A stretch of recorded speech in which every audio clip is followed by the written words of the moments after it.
Well, I call it a mantra because it summarizes in just a very simple way what's so important about the human body. Everybody has stem cells. Everybody uses stem cells. Everybody uses stem cells every day. And stem cells work, and they work every time. Well, first you have to understand what stem cells do. This is physiology at work. This is nature at its best. In fact, if you think of it, how did we survive? How do human beings manage day in and day out to survive? Because all the cells in our body are constantly dying. We put up a good fight, we have an immune system, we have all types of defenses in the body to protect us.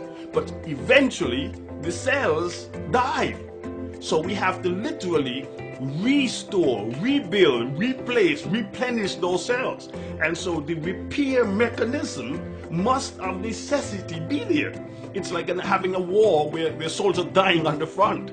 If you don't have troops to replenish the front lines, you've got a problem. And that's what the stem cells do. They literally provide, in a sense, a constant supply of new cells for all the various tissues of the body. But this evolution has really followed a pattern. The pattern was this. We were persuaded that since cells make organs, organs make tissues, tissues make bodies, if we get good healthy cells, we'll make healthy organs, which will form healthy tissues and healthy bodies. So the focus was, what can we do for the cells to feed them? Give them what they need and they'll be healthy, and then they'll produce healthy organs and healthy tissues and healthy bodies.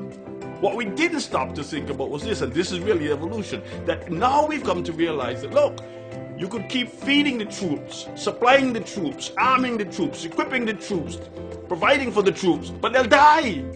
And eventually you need new troops. You need some way of replenishing, repairing, restoring the activity on the front line. And that's why stem cells, in a sense, is the pièce de resistance. For me, it is the leading or the cutting edge of nutrition and supplementation today, undoubtedly. Why?